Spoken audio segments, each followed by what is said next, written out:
Yeah. Why not say if I can spend it, I can leave it, I can do both. That's powerful stuff. Here's right the there. thing, like go buy the house, have the fun for 10 or 15 years, and then you sell it. Right. And then that's still, you can leave them the house or you can leave them the cash. It doesn't really matter. We've been doing this for 20 years and serving hundreds of families. We're going to bring solutions to your situation. How do you choose a financial advisor? How do you know who you should That's work the with? value of that 210 core, moving everything towards a purpose on purpose. Hey, everybody. Welcome to your Retirement Blueprint Podcast, the show that empowers you to create a life of financial confidence so that you can live your best life today. My name's Kendall Stahl alongside Mr. Phil Cooper. And today we've got a pretty cool topic to talk about today, but I'm excited. Yeah. how are you doing? I'm good.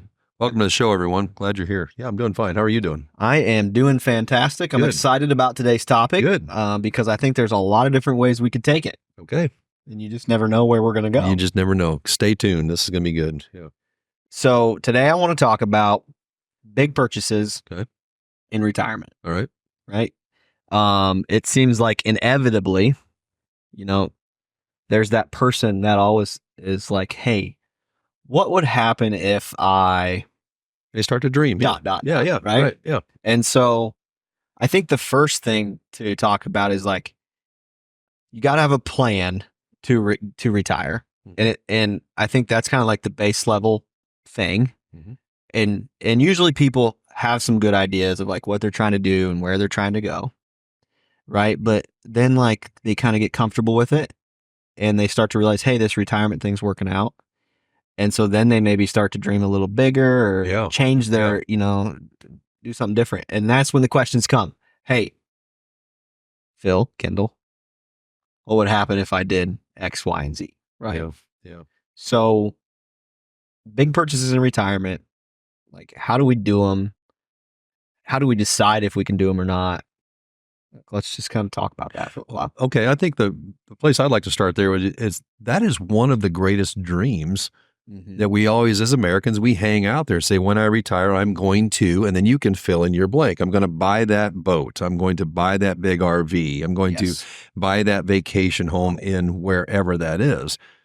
And you start to save up all of this money and these things like 401ks and IRAs. And then you develop a plan to say, do I have enough income, those kind of things. And then that opportunity comes for you to make that big purchase. The question is, should you do it? Number two, how do you do it?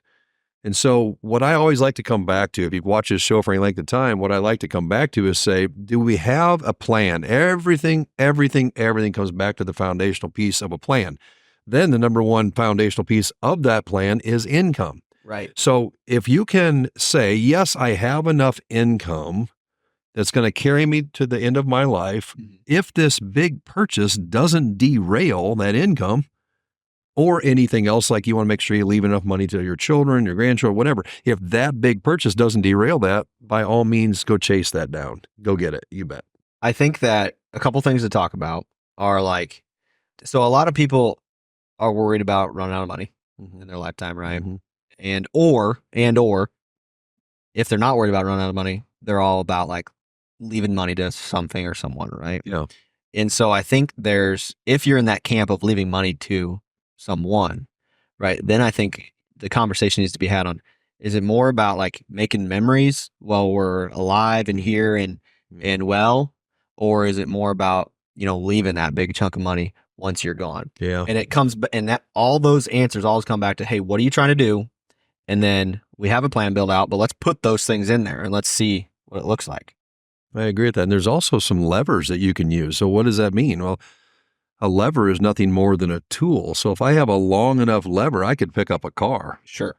Okay, well, how can I use a lever in my financial life? Let's say that I wanted to have a big purchase for my wife and I in retirement. I want to buy that vacation home, and that's going to deplete my dollars quite a bit. Yeah. But I also want to leave behind as much as I can leave. What's a lever that I can utilize? Life insurance, right? Sure. There's things like that. I can spend my money and I can leave my money. Yeah. It's a pretty neat little deal.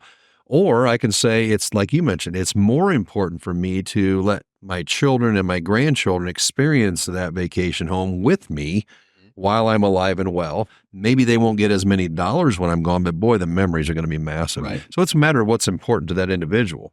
Let's do this. I think this would be a good place to kind of make up some examples and maybe throw some ideas out there, right? So that's what these are. These are ideas. These are examples. Like, It's not advice. it's not advice. Don't go run and do this. Don't go run and do this.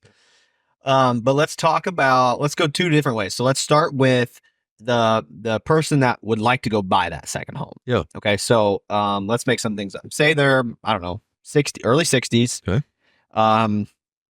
I don't know, say what, $1 million in retirement accounts, and they have, between Social Security and pensions, their living expenses covered. Okay. Okay. So they're not spending their investment dollars. Yep. Okay. And they're like, hey, we want to go buy this second home for us to make memories, or for us and our family. Let's name it. We're going to go do one, and we're going to go buy a house in Florida. Okay. Okay. Second home, it's going to be $500,000. Okay. How does that person with $1 million, their living expenses are covered right now, how do they go buy that $500,000 home? Yeah, well, I think we've covered this so many different ways throughout different shows and in different meetings, different events that we've spoken at and so on. But there's good debts and there's bad debts. Yeah. For example, if interest rates are still favorable, I'm always a fan of using the bank's money and just letting my investments make the payment on that. What's that investment really costing me? Probably not much, because my investments are still growing. It's just kicking out a small monthly check to the bank to cover my debt. That way I've preserved my cash. I still have the memory building house that I just bought.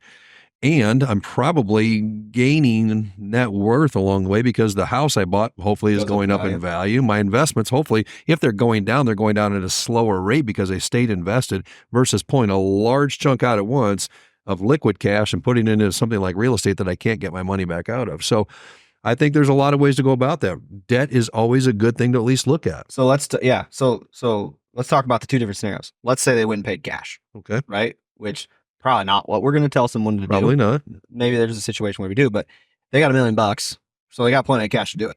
Yeah. Right? But if you're going to take, if you were listening closely, I said it's in retirement accounts, right? And so if you're going to take haven't been taxed yet, $500,000 out to go buy that house, really you got to take out what? 600,000, 650. And we always joke and say that our last goal is to have you with your face at the IRS as customer of the month. That's not our goal. So let's just say you did that. In order to be able to afford to pay the taxes on the $500,000, now we got to take 650 out, whatever the number is. I'm just obviously shooting this off the top of my head, right? And so that year you bought that house, so you paid a really high amount of taxes. They're in their early 60s. We probably made their Medicare more expensive for several years and different things like that. But what we don't have is a house payment. And maybe that feels really good to you. I disagree. I think you have a house payment. You just don't call it a house payment. Yep. Because 2 years from now, Medicare is going to go back and go, oh my goodness, look at all that income you had, and your Medicare premium goes up. All that cash that was earning you money is gone. Your net worth has been depleted drastically. I think you have a house payment. I think you're paying somebody. You're going to pay the tax man. You're going to pay Medicare. You're going to pay the fact of what we call time value of money. Your money's not growing like it used to. I think you have a real house payment. You just don't call it a house payment. I would prefer you had a real house payment and didn't pay Medicare more, didn't pay the IRS more, and your net worth is either holding steady or growing every year. Yeah. So borrow the money in a lot of cases. So this is obviously everybody's situation is different, right? Sure. But what we talked about today is like, hey, go borrow the $500,000, and instead of taking out 600 some grand to go buy that house, take out 20, 30 grand a year. Make the payment on it. Yeah. Make the payment on that house. If you pass away, so beneficiaries inherit the home, they inherit all the money in the IRAs, so they can do one of two things. They can sell the home because they don't feel like they can manage the debt, or they have that $1 million or whatever it is in those IRAs and 401ks that they can use to continue to make those payments, right? Keep the thing going for what we call legacy planning. Now your kids, your grandkids, they got the money to keep this thing going, and they've got their vacation home, or they've got options. Okay, sounds good. Let's talk more legacy minded, right? So you brought up life insurance earlier. Yeah. Can you give us a little more of an example of like what that would look like if somebody's like, yeah, that sounds good. I don't really, not necessarily, we've made the memories, we've had a good lifestyle, we've done all the things, right? And now I'm just, we're going to do our thing. And when we're gone, I want to leave as much as we can to the next generation. Well, I can tell you that there's different ideas for what we call legacy planning. If it's your idea to leave as much as you can to the next generation, to your kids or to your grandchildren, those kind of things, that's my heart. And I understand that. Therefore, I want to, again, leverage as much as I can. Now, if I put all of my money through my working years, if I put all of that into 401ks and IRAs, which is pretty normal, that's not all going to my kids. That's going to be a chunk of that's going out to the IRS. So I really haven't maximized that. So what I'd like to figure out is if I died tomorrow or 5 years or 10 years, what are my children actually going to have to give up in taxes? Yeah. Then I'm going to go out and I'm going to buy a life insurance policy to cover that tax bill for my kids. That's important to me because life insurance, when it pays out tax free. So I can find a way to say, if I've got $1 million in my IRA, I can find ways and use strategies and levers, we call them, to make sure all $1 million gets into the hands of my children. That's critical to me. Some people say that's not as important to me as maybe funding my church, funding a mission that my heart is attached to, funding some nonprofit. Then we would have you leave your IRAs or your 401ks to those organizations because your estate can leave those tax-free. Those organizations can accept those tax-free. Your children cannot. So therefore, it's a matter of where does your heart tell you want to go when you pass away? Does it say, I want to go to the fact of leaving as much as I can to my kids? That's one plan. If you say, I want to do some to my kids and some to my ministry, that's a different plan. If you're like some people who go, none of that, I'm spending it all while I'm alive, then don't worry about it. We can help you with that plan too. But no matter where you're at, we have to build a plan around that. Yeah. So let's do it again. Let's, I don't know. I kind of liked it. So let's come up with a scenario. So we'll just use the same scenario. Early 60s, $1 million in retirement accounts. But now they're more about like, hey, let's say we got 3 kids, but we're charitable minded. So we're going to split things 4 ways. Okay. Right. So, let's talk just ideas, obviously not recommendations or anything like that, but just ideas on how we could get the most money to that next generation and those non-for-profits in the best way possible, which you kind of talked about already, but let's like put some actions in there that Sure would make sense. Yeah. I think one of the best things to do is that when we're building out a plan like that, we start to ask questions like, okay, if you were to pass away today, who gets all this stuff? And most times it's going to be my kids or my kids and ministries and things like that. Which is so important because of what you already said. Like it's critical. Taxes are wildly different Massively. From your kids to your church. It's usually tax-free to your church or ministry or Salvation Army or Red Cross. Those are tax-free organizations. They can accept your not yet taxed dollars in a tax-free status. So it's a matter we have to figure out who you want this stuff to go to, because if you don't figure it out now, and boy, oh boy, we see this every day. Yeah. We say, who gets all this stuff? They go, and a lot of times they'll say, we don't know. We'll let you know. Well, once you pass away, there's no letting anybody know. It is game over. And I can tell you right then, that's not going to be a fun thing. If you're going to be what we call statistically normal people with a statistically normal life, you're going to pass away at a time when your children are in their highest earnings years. And so mom and dad leave them a giant chunk of 401k or IRA money when your child's making the biggest amount of money they've ever made in their life. And if they're not instructed wisely, if your estate's not set up properly, you layer all their inheritance on top of their big salary, and they're going to have a big tax bill. So it comes down to what Kendall said. How do you structure this? What do you want? You want to go to your kids, your grandkids? You say yes and yes, but we also want to throw in our church. Great.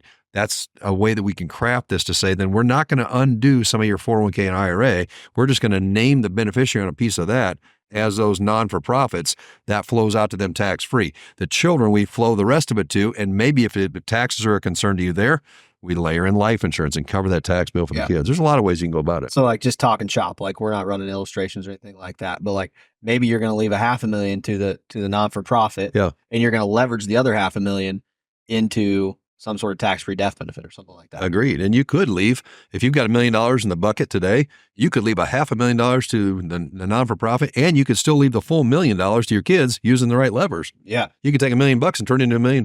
Yeah. That's pretty powerful at zero tax. Yeah. That's very powerful. It is. That's why it's so important, where I think, I always try to ask, hey, are we charitable minded? Right.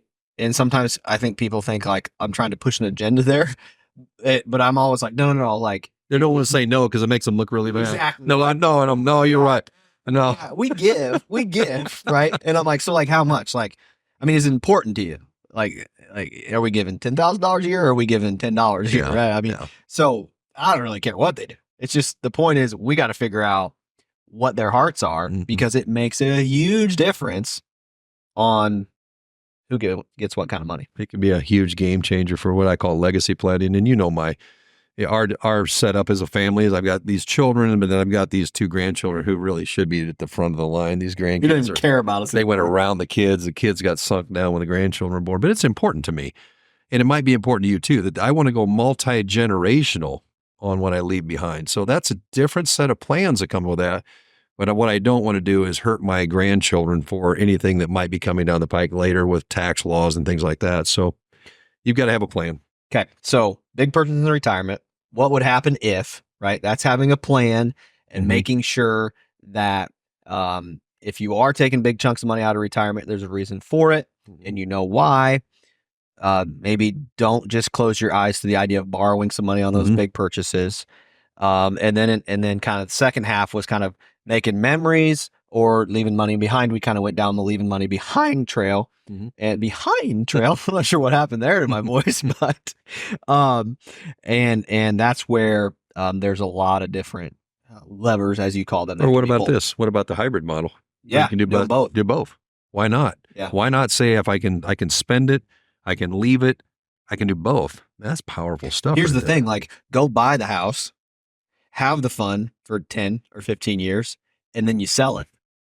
Right. And then that's still, you can leave in the house or you can leave in the cash. It doesn't really matter. Right. I agree with all that. Like you're all locked into those big purchases necessarily. I agree with that. And I don't think that any of this should give anyone cause for concern. It's just a matter of, okay, we need to come back to the starting line and say, what is it that you really want at the finish line?